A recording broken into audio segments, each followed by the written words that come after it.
सभी विद्यार्थियों को नमस्कार। मैं उमेश माथुर क्लासेज ऑनलाइन पर आपका स्वागत करता हूं। आप पढ़ रहे हैं कोऑर्डिनेट ज्योमेट्री, उसमें अपन सर्किल पढ़ रहे हैं। पिछली क्लास में आपने 3 बिंदुओं से जाने वाला वृत्त देखा और एक बिंदु और वृत्त की सापेक्षिक स्थिति देखी। बिंदु वृत्त के बाहर हो सकता है, अंदर हो सकता है, ऊपर हो सकता है। इस पर आधारित कुछ क्वेश्चंस किए और साथ साथ वृत्त के द्वारा अक्षों पर काटे गए अंतःखंडों की लंबाई और उनकी अलग अलग स्थितियां देखी। अब आगे बढ़ते हैं। वृत्त और रेखा, सर्किल एंड लाइन। पिछली क्लास में अपन देख रहे थे पॉइंट और सर्किल, अब ले रहे हैं लाइन एंड सर्किल। सपोज ये आपका सर्किल दे रखा है। अब सर्किल और लाइन की पोजीशन कैसी हो सकती है? हो सकता है लाइन इसको 2 वास्तविक और असमान बिंदुओं पर काट रही हो सकता है लाइन इसको स्पर्श कर रही हो, और हो सकता है लाइन ना स्पर्श कर रही हो ना काट रही हो। कैसे हो सकते हैं सर्किल और लाइन? हो सकता है कि सर्किल और लाइन 2 रियल और डिस्टिंक्ट पॉइंट पर इंटरसेक्ट कर रहे हों, या दोनों एक दूसरे को टच कर रहे हों, या सर्किल और लाइन अलग अलग हों, यानी कि ना तो वो टच कर रहे हों और ना ही कट कर रहे हों। तो ये तो ज्योमेट्रिकली देख रहे हैं अपन। अगर सर्किल का केंद्र ले लें आप और केंद्र सी से इस रेखा पर लंब डाल दें, ये मान लिया एम पॉइंट, माना स्मॉल p बराबर सी एम, यानी कि केंद्र सी से रेखा पर डाला गया लंब।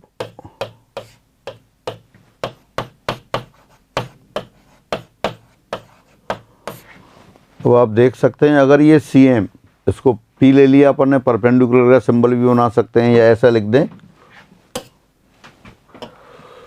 परपेंडिकुलर, ये सिंबल बनानी है परपेंडिकुलर का, ये सी एम के इक्वल है। अगर सी एम आपका रेडियस से छोटा हो,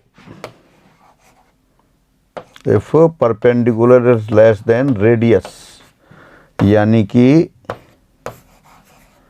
ये लंब त्रिज्या से छोटा हो, तब क्या होगा? तब रेखा और सर्किल दोनों एक दूसरे को वास्तविक और असमान बिंदुओं पर मिलेंगे। ये दिख रहे हैं 2 पॉइंट्स, ये पॉइंट मान लिया P है और ये पॉइंट मान लिया Q है। यानी कि कोई भी रेखा है और कोई भी वृत्त है, वृत्त के केंद्र से रेखा पर लंब डाल दिया, परपेंडिकुलर ड्रॉ कर दिया, और length of perpendicular is less than radius है, यानी कि लंब की लंबाई त्रिज्या से छोटी है। तब क्या होगा? दोनों एक दूसरे को वास्तविक और असमान बिंदुओं पर कट करेंगे, मिलेंगे। तब वृत्त और रेखा 2 वास्तविक व असमान बिंदुओं पर मिलेंगे।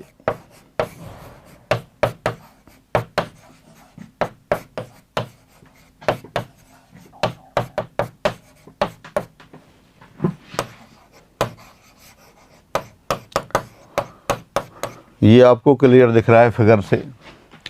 और अगर ऐसा हो गया कि length of perpendicular equal to radius,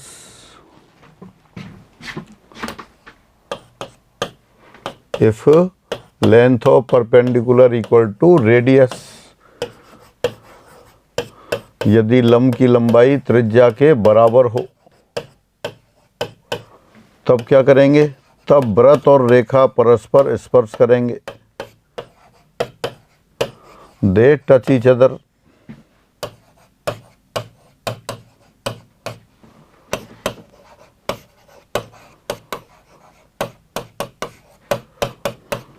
यानी कि लंब की लंबाई जैसे फिगर में दिखाई दे रहा है, पी एम, अगर ये बिंदु एम होता तो पी एम क्या है? सी एम क्या हो गई? लेंथ ऑफ परपेंडिकुलर तो है ही, रेडियस के इक्वल हो गई। यानी कि सेंटर अगर रेडियस के इक्वल होगा तो दोनों एक दूसरे को स्पर्श करेंगे। और अगर लंब की लंबाई रेडियस से ग्रेटर होगी, एम पॉइंट यहाँ होता, तब क्या होता? दोनों एक दूसरे को नहीं मिलेंगे, या आप कहेंगे काल्पनिक बिंदुओं पर मिलेंगे।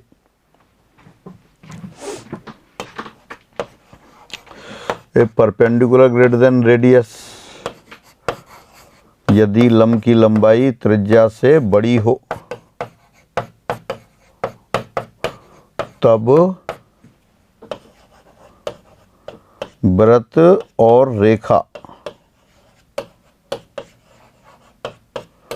परस्पर नहीं मिलेंगे।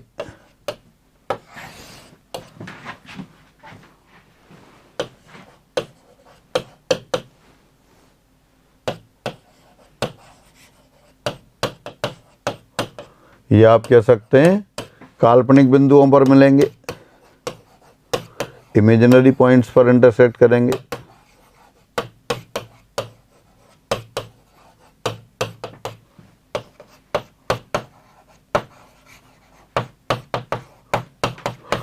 और ये कैसे दिखाई दे रहा है? सीधा फिगर से ही दिखाई दे रहा है। एक बार और फिगर बना लेते हैं अपन। ये सर्किल, फिर आपने लाइन ले ली, सेंटर सी से परपेंडिकुलर डाल दिया, सी एम ये तो परपेंडिकुलर हो गया। और ये अगर परपेंडिकुलर रेडियस से छोटा है तो वास्तविक और असमान बिंदुओं पर मिलेंगे। Perpendicular equal to radius, then they touch each other, एक दोनों एक दूसरे को स्पर्श करेंगे। और यदि परपेंडिकुलर की लंबाई सी एम रेडियस से ग्रेटर हुई तो ये नहीं मिलेंगे। ये आप कह सकते हैं मैथमेटिकली कि काल्पनिक बिंदुओं पर मिलेंगे। They meet each other at imaginary points. इसी रिजल्ट को पढ़ लेते हैं।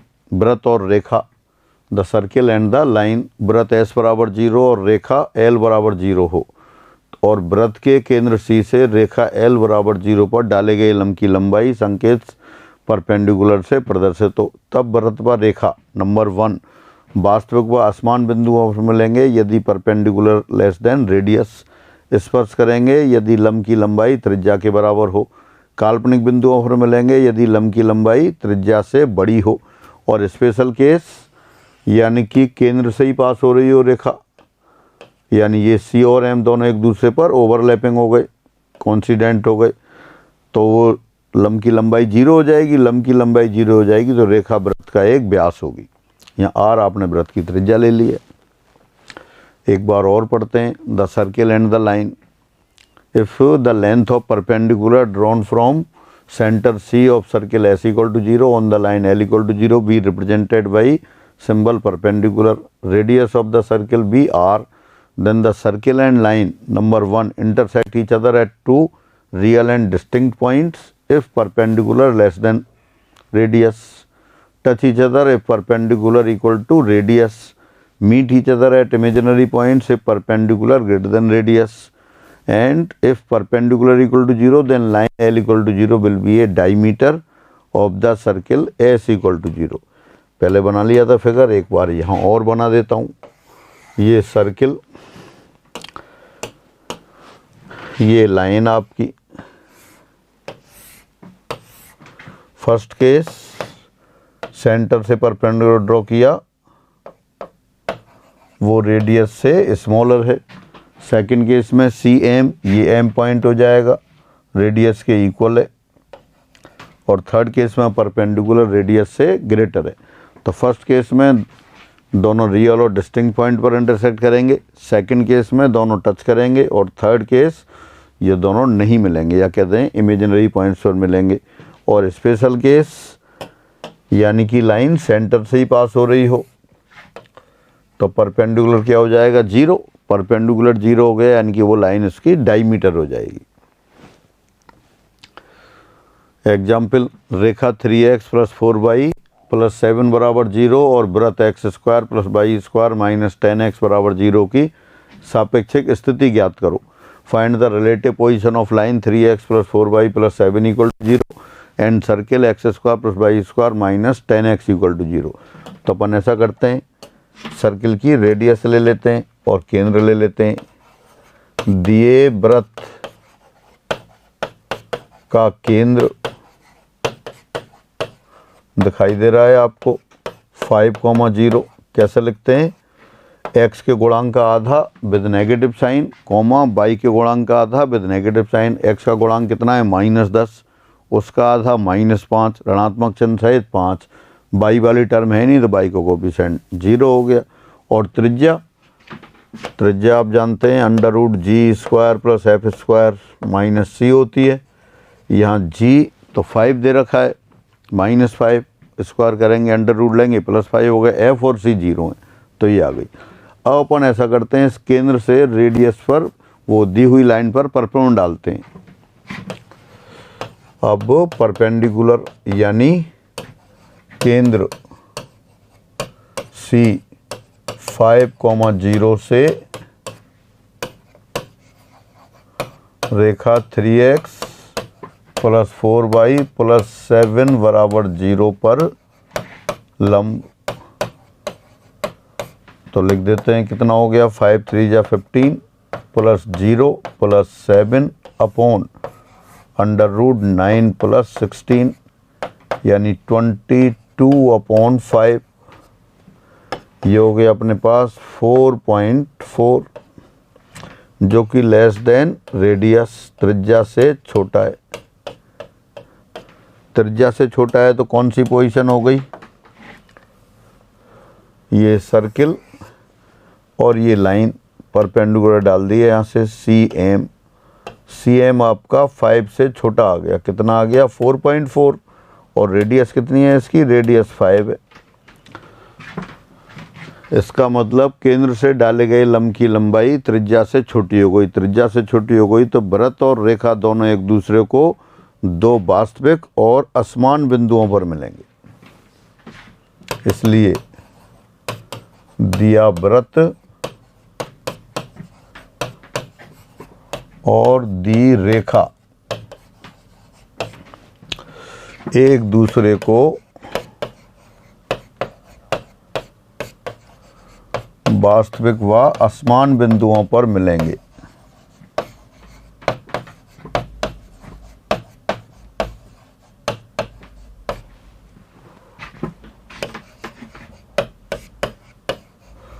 तो ये दोनों की स्थिति की बात हो गई।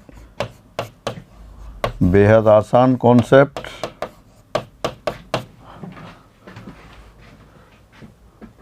आपसे पूछा था कि लाइन और ये कहाँ मिलेंगे, नहीं सापेक्षिक स्थिति पूछी थी इनकी।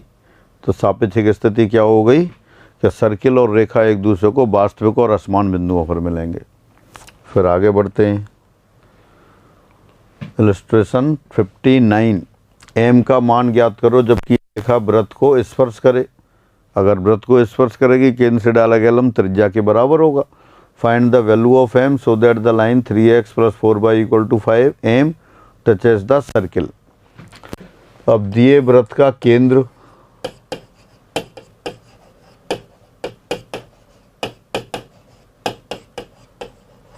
क्या आएगा, C, वो आ गया 1,0 और त्रिज्या रेडियस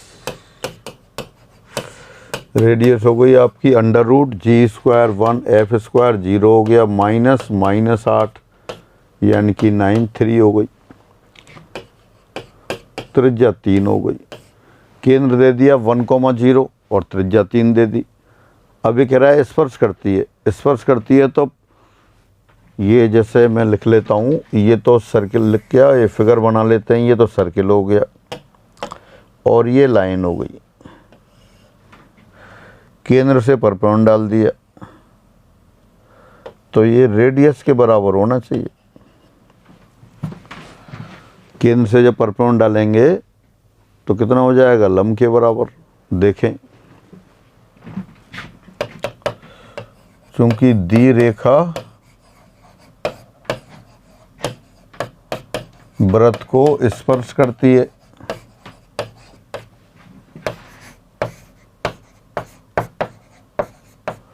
इसलिए लंब की लंबाई r के बराबर होना चाहिए। अच्छा, अपन अब ये देखें, ये रेखा जो दे रखी है 3x + 4y = 3x + 4y, इसकी स्लोप -3/4 हो गई। m अननोन है तो एक स्लोप के साथ साथ दो रेखा हो सकती हैं, तो लाइन इधर भी हो सकती है। 3x + 4y = m,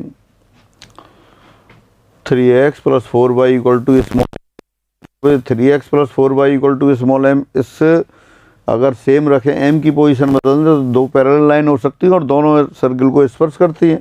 तो इसलिए यहाँ अपन क्या लिखेंगे, जो आपने परपेंडिकुलर को आर के बराबर लिखा है प्लस माइनस आर लिखेंगे, क्योंकि अगर नीचे की साइड में पॉजिटिव है तो ऊपर नेगेटिव होगा और ऊपर पॉजिटिव होगा तो नीचे नेगेटिव होगा, यानी कि प्लस माइनस दो वैल्यू जाएंगी। अब अपन लिख देते हैं, अब केंद्र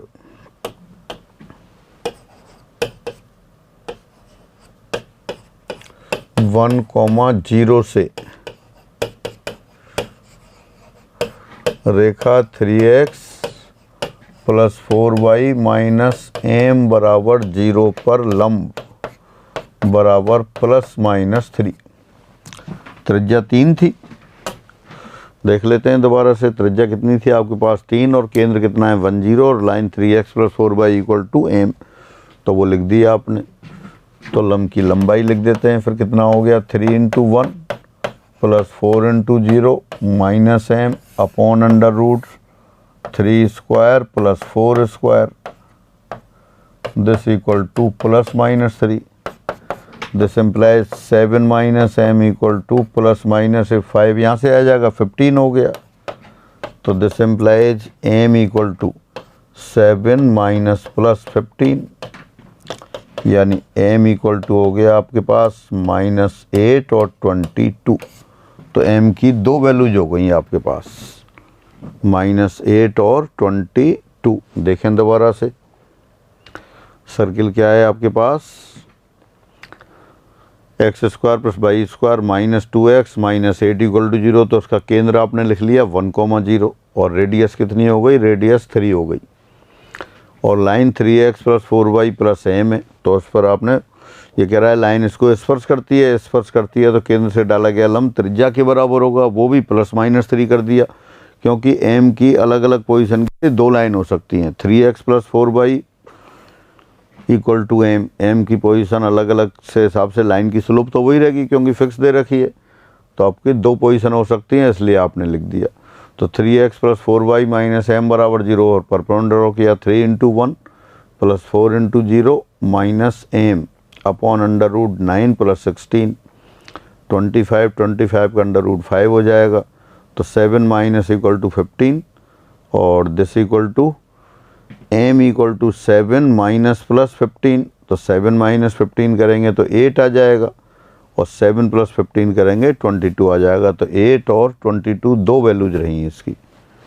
फिर आगे बढ़ते हैं, वृत्त द्वारा रेखा पर काटा गया अंत्यखंड। अभी तो अपन देख रहे थे कि वृत्त और रेखा दोनों एक दूसरे को कैसे इंटरसेक्ट कर रही हैं या स्पर्श कर रही हैं, अलग अलग कंडीशन देख रहे थे।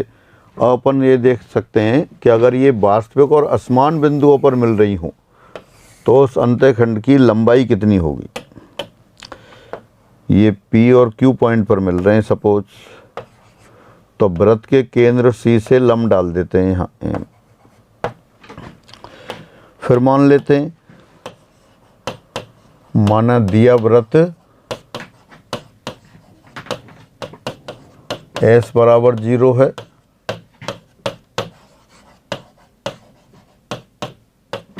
जिसका केंद्र C और त्रिज्या R है।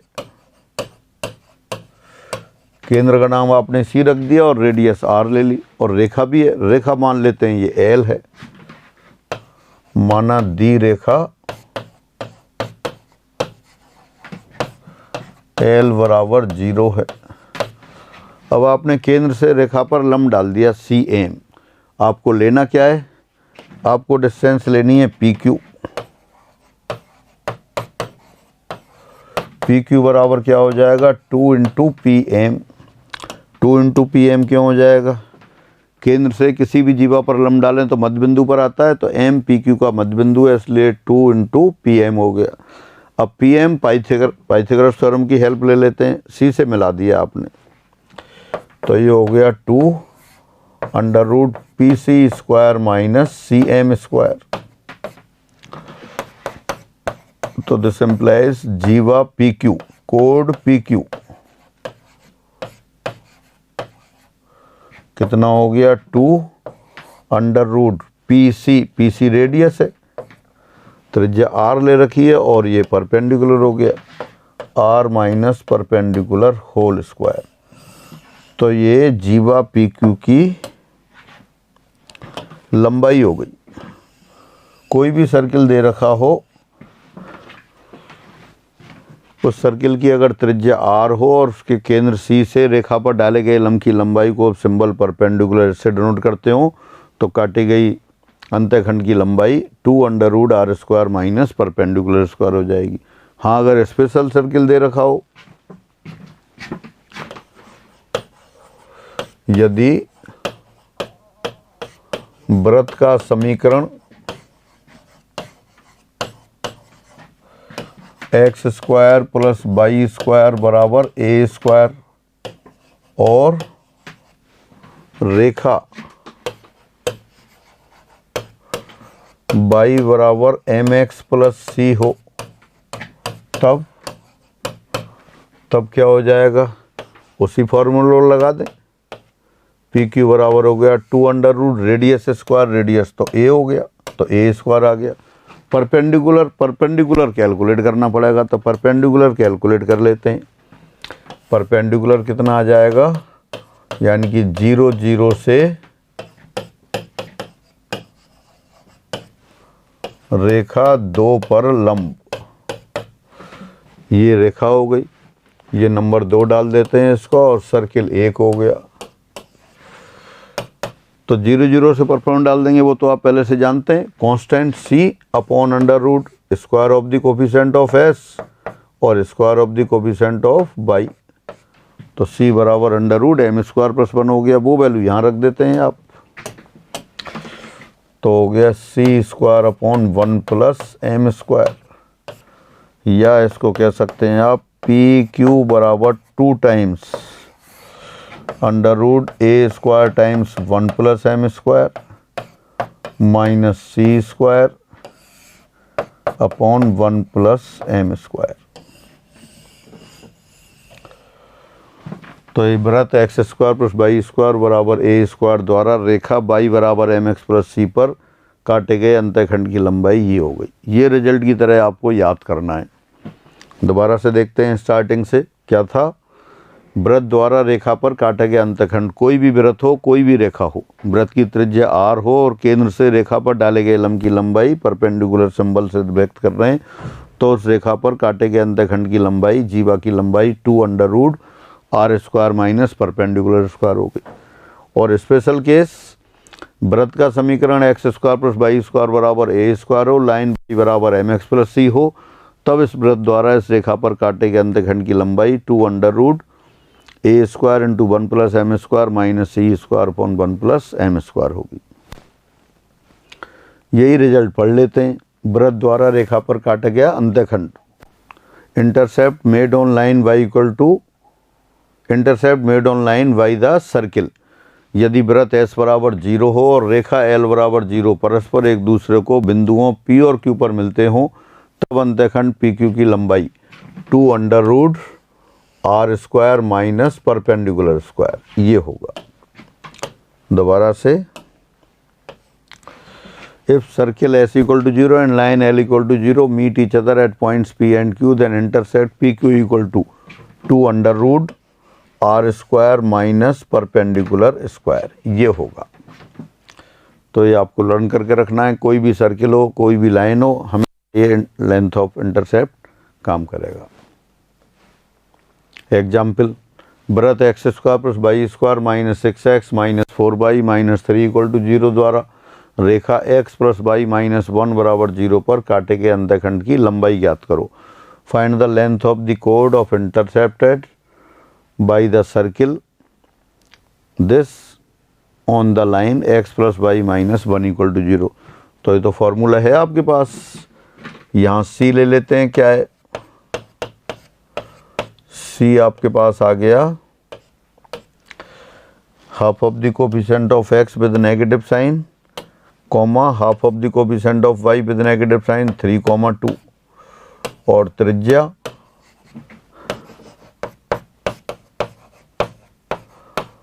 आर भी ले लेते हैं, under root g square plus f square यानी कि 9 + 4 - -3 ये आ गया। तो ये कितना हो गया 13 + 3 16 यानी कि ये 4 के इक्वल हो गई। अब आपके पास त्रिज्या आ गई, केंद्र आ गया और केंद्र से उस पर लंब और डाल देते हैं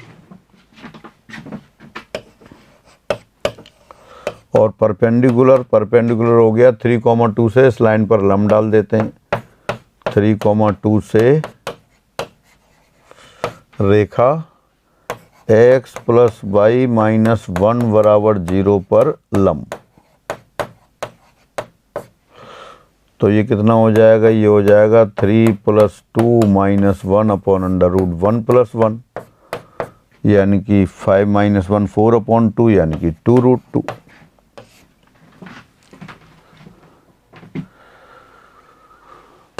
तो देयरफॉर अंतःखंड की लंबाई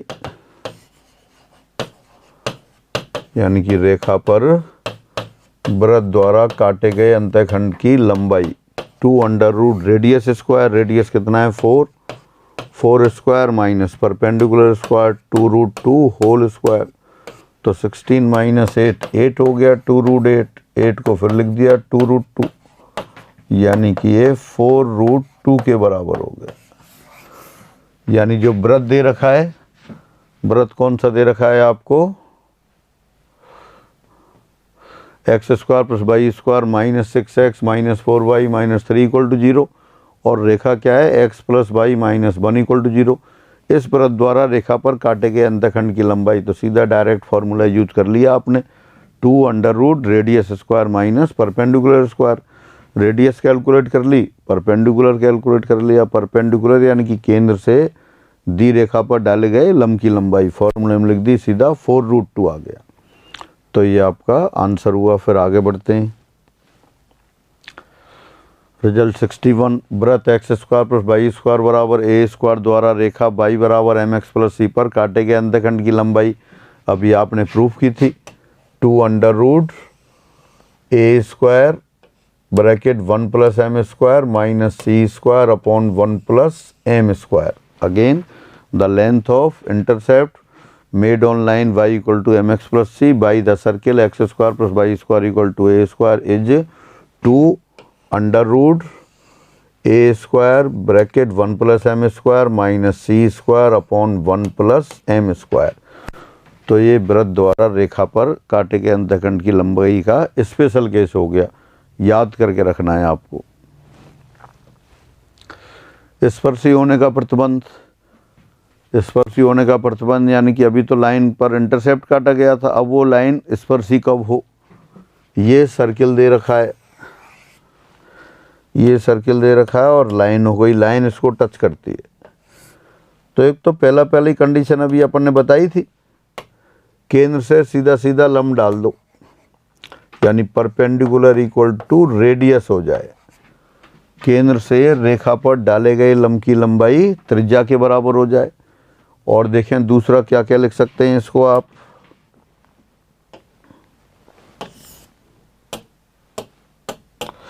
ये सर्किल और सर्किल को कोई भी लाइन 2 पॉइंट पर भी कट कर सकती है अगर ये दोनों पॉइंट ओवरलैपिंग हो जाएं, दोनों पॉइंट एक दूसरे पर आच्छादित हो जाएं।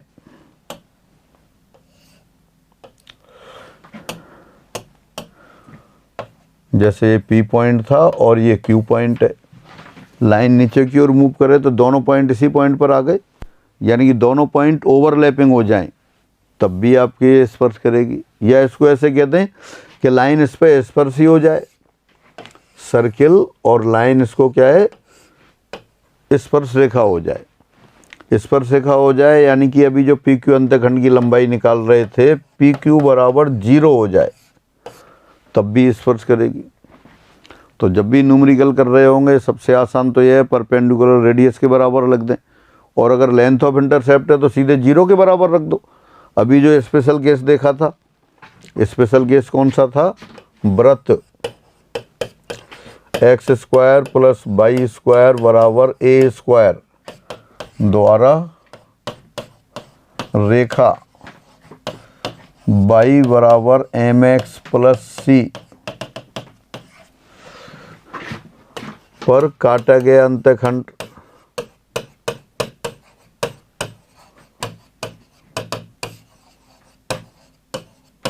कितना था, 2 under root a square into 1 plus M square minus c square upon 1 plus M square. ये था, ये अंतखंड अपन ने नाम दिया था P Q.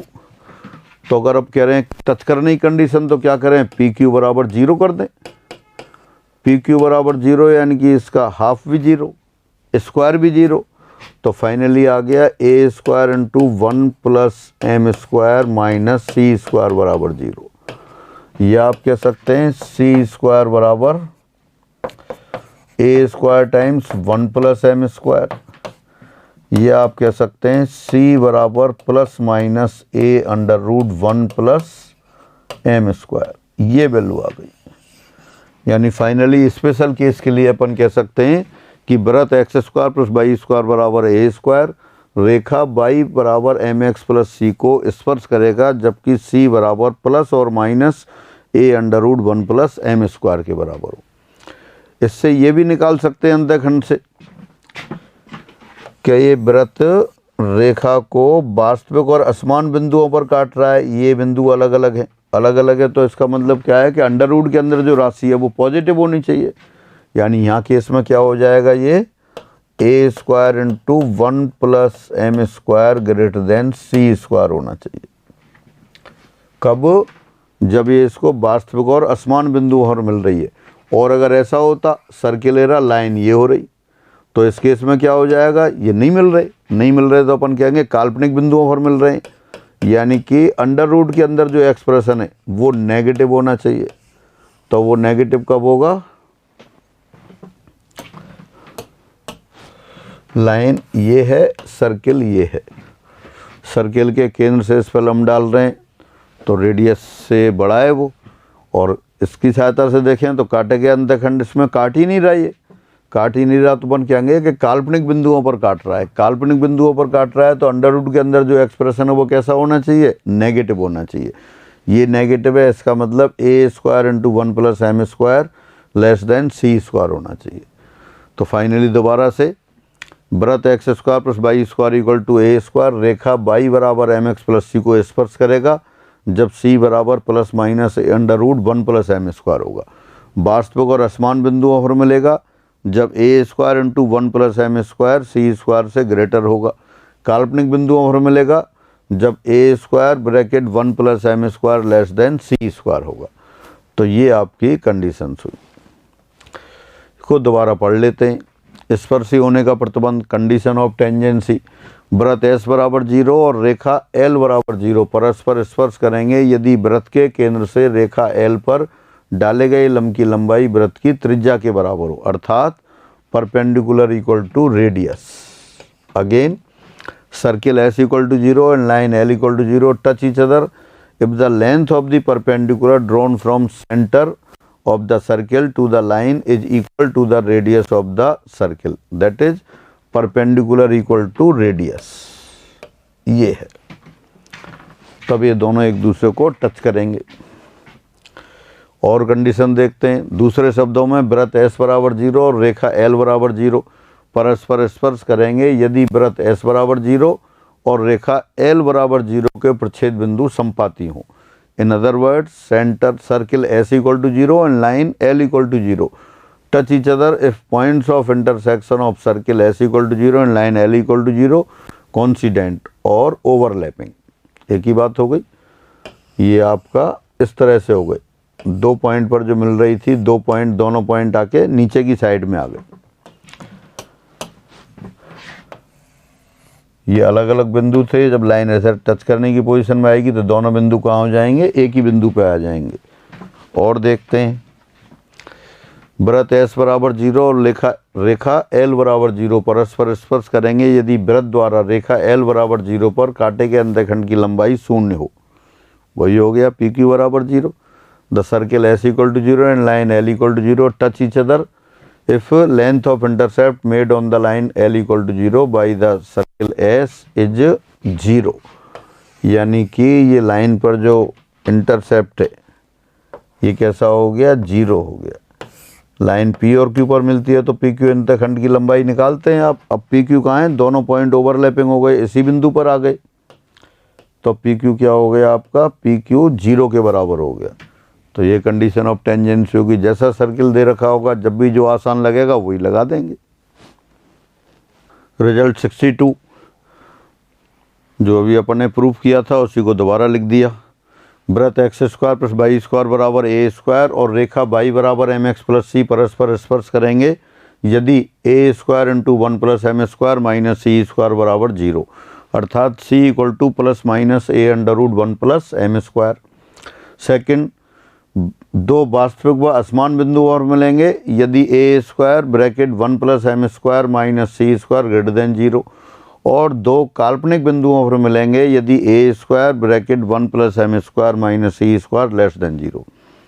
Again circle x square plus y square equal to a square and line y equal to m x plus c touch each other if a square bracket 1 plus M square minus c square equal to 0, that is c equal to plus minus a under root 1 plus m square, meet at two real and distinct points if a square bracket 1 plus m square minus c square greater than 0, and meet at two imaginary points, that is do not intersect at real points if a square bracket 1 plus m square minus c square less than 0। तो ये वृत्त और वृत्त x square plus y square बराबर a square और रेखा y बराबर M x plus c की अलग अलग जो भी पोजीशन हो सकती हैं वो सभी को बताते हुए ये रिजल्ट आ गए आपके।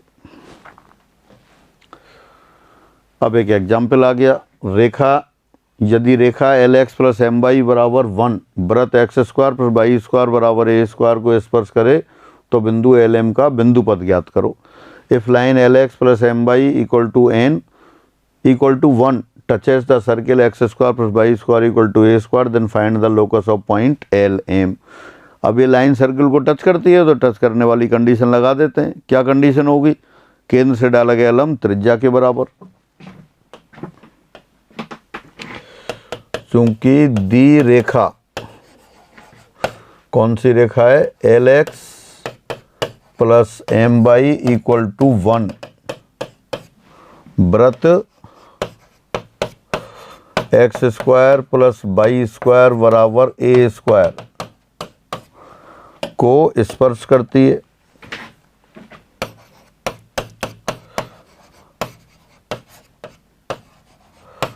तो स्पर्श करती है, इसका कंडीशन लगा देते हैं, they are for perpendicular equal to radius. Perpendicular यानी कि केंद्र से डाला गया लंब, केंद्र से रेखा पर डाला गया लंब त्रिज्या के बराबर। तो केंद्र कितना है इसका, 0 0, यानी 0 0 से रेखा 1 पर लंब बराबर वृत्त की त्रिज्या। वृत्त की त्रिज्या कितनी है, a है, a लिख दिया। तो 0 0 से लंब डाल दिया आपने, कितना आ जाएगा 1 under root L square plus M square बराबर रेडियस, रेडियस a है। क्रॉस मल्टीप्लाई किया, a स्क्वायर कर दिया, a square times L square plus M square equal to 1। जिस बिंदु का लोकस लिखना होता है, जैसे एच के का लोकस है तो एच को एक्स और क्यू को वाई लिख दें, या एल एम का लोकस है तो एल की जगह आप एक्स और एम की जगह वाई लिख देते हैं। देयरफॉर बिंदु एल एम का बिंदु पथ locus of point l comma m क्या होगा, a square times x square plus y square equal to 1 हो गया। ये लोकस आ गया। जैसे जैसे कहा बिल्कुल उसी तरह से कर दिया आपने। एक लाइन दे रखी थी, सर्किल को टच करती है, तो टच करने की कंडीशन क्या होती है, केंद्र से डाला गया लंब त्रिज्या के बराबर। तो आपने 0 0 से इस रेखा पर लंब डाल दिया, 0 0 से रेखा पर लंब डाल दिया और त्रिज्या के बराबर रख दिया। 0 0 से लंब की लंबाई आ गई 1 under root L square plus M square, radius a दे रखा है, क्रॉस मल्टीप्लाई किया, स्क्वायर कर दिया, यही रिलेशन आ गया एल एम में। तो फाइनली एल के लिए एक्स और एम के लिए वाई लिख दिया। तो लोकस आ गया a square times x square plus y square equal to 1। बहुत आसान क्वेश्चन।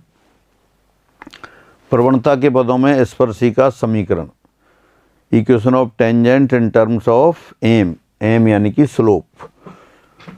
अपन स्पेशल केस ले लेते हैं। माना दिया वृत्त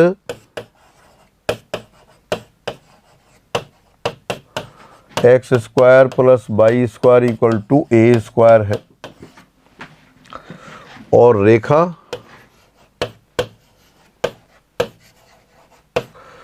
Y equal to m x plus c है।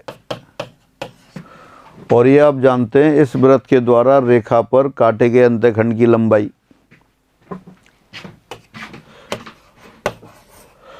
यदि दिया वृत्त एक और रेखा दो परस्पर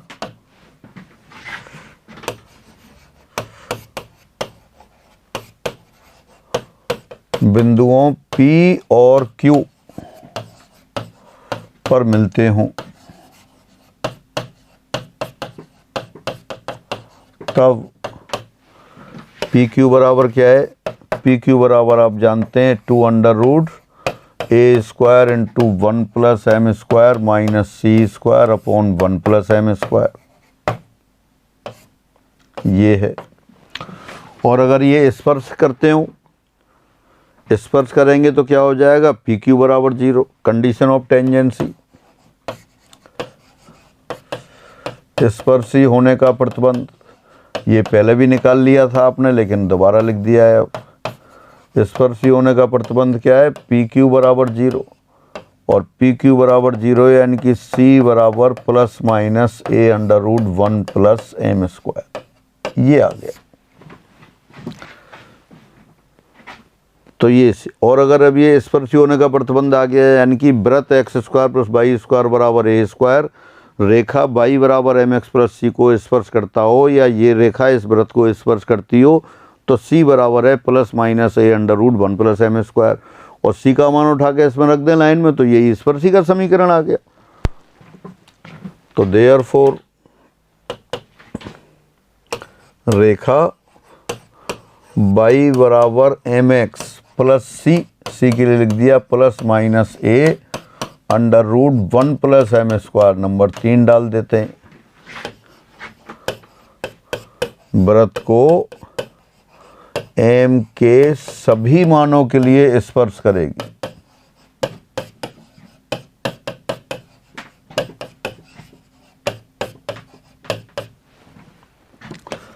ये दो स्पर्शियां कैसे आ गई? प्लस माइनस लिखा है क्योंकि सी के 2 मान है। अभी एक क्वेश्चन में फिगर बनाया था आपने, देखो एक बार लिखते हैं। अभी ये स्पर्श करेगी, एम के सभी मानों के लिए स्पर्श करेगी, इसलिए यह इस पर सदैव स्पर्शी कहलाती है। इसलिए समीकरण 3 वृत्त x square plus y square बराबर ए स्क्वायर पर सदैव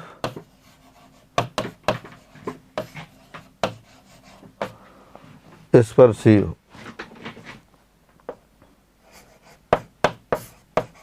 स्पर्शी कहलाती है। स्पर्शी तो ये है ही।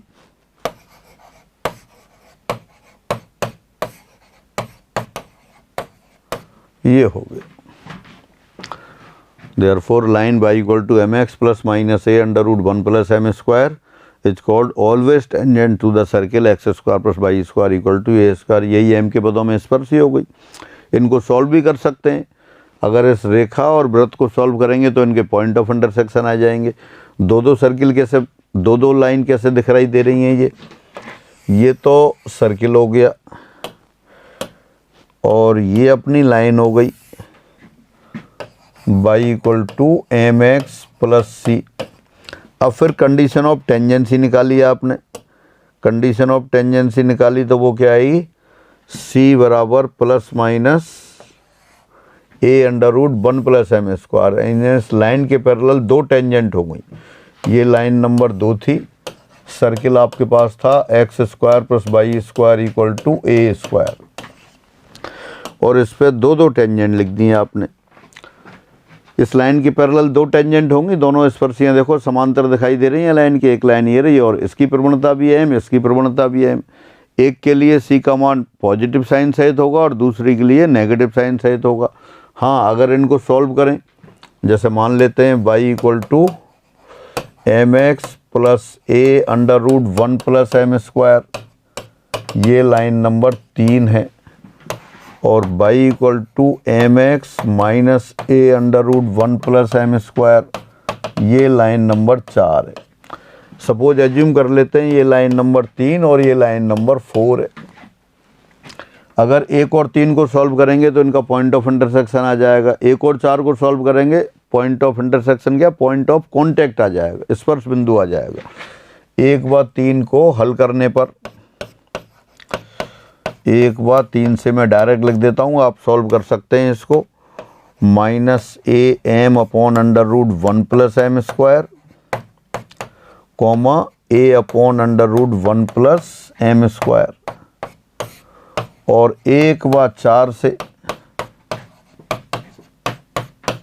1 व 4 से पॉइंट किया जाएगा a m upon under root 1 plus M square, comma minus a upon under root 1 plus M square. ये इनके स्पर्श बिंदु कहलाते हैं। यानी कि स्पर्शी 3 का स्पर्श बिंदु तो हो गया minus a m upon under root 1 plus M square, comma a upon under root 1 plus M square, और 1 और 4 का स्पर्श बिंदु हो गया। चौथी भी कॉन्टैक्ट वो स्पर्श करती है इसको, तो इनके पॉइंट ऑफ कॉन्टैक्ट जैसे ये हैं, एक पॉइंट ये रहा टी, और ये पॉइंट ले लिया आपने टी डैश। तो जो पहला वाला है वो तो टी के निर्देशांक हो गए और ये टी डैश के निर्देशांक हो गए। ये आसानी से कैलकुलेट कर सकते हैं आप, मैंने डायरेक्ट लिख दिया है।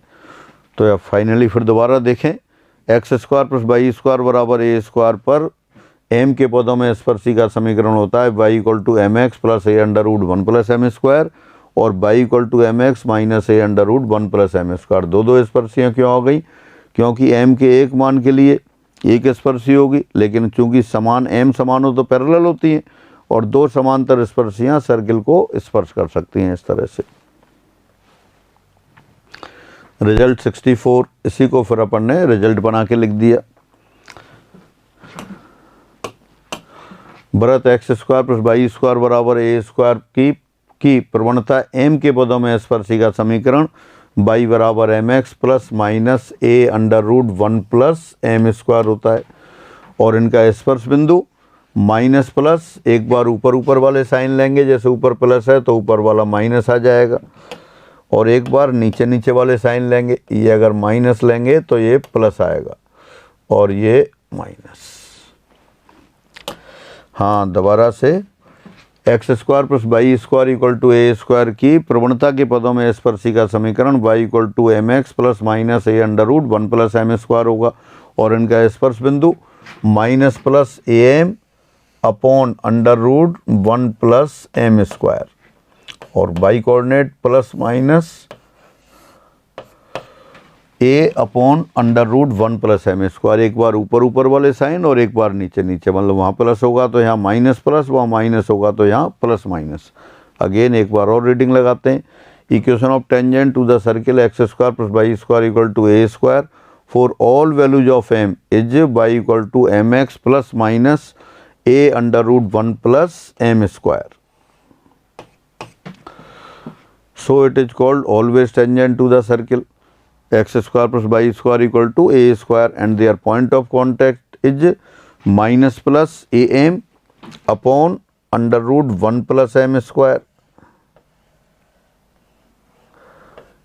Comma plus minus a upon under root 1 plus M square. ये हो गया। ये स्टैंडर्ड सर्किल की बात हुई, और अगर जनरल सर्किल होता तब इस पर पूछते, यानी वृत्त x square plus y square plus 2gx plus 2fy plus c बराबर 0 पर m के पदों में स्पर्शी, तो इसको भी उसी की सहायता से लिख सकते हैं। उसी की सहायता में लिखने के लिए पहले इसको स्टैंडर्ड फॉर्म में कन्वर्ट करें, यानी इसको अपन सेंट्रल फॉर्म में लिख सकते हैं। देखिए दिए वृत्त को कैसे लिख सकते हैं। दिया वृत्त, इसको लिख लिया आपने x² plus 2gx plus y² plus 2fy, और c को राइट साइड में ले लेते हैं। अब यहाँ ऐसा करते हैं, g² और f² ऐड कर देते हैं, प्लस g² प्लस f², और इतना ही राइट साइड में f ऐड कर दिया। और माइनस c था, माइनस c ऐसे कैसे रखा, दोबारा से देखें। ये वृत्त दे रखा है आपको x² plus y² plus 2gx plus 2fy plus c बराबर 0। इस पर m के पदों में इस पर c लिखनी है। तो अपन क्या कर रहे हैं, पहले इसको सेंट्रल फॉर्म में कन्वर्ट कर लें। तो ये किसके बराबर आ गया आपके पास, ये आ गया x plus g whole square plus y plus f whole square, this equal to r²। यहाँ r बराबर क्या है, √g² plus f² minus c। अब इसको आप ऐसे देख सकते हो, x² plus y² equal to r², capital x² लिख लें plus capital y² equal to r², या बिना ही लिखे कर दें। इस पर m के पदों में इस पर c।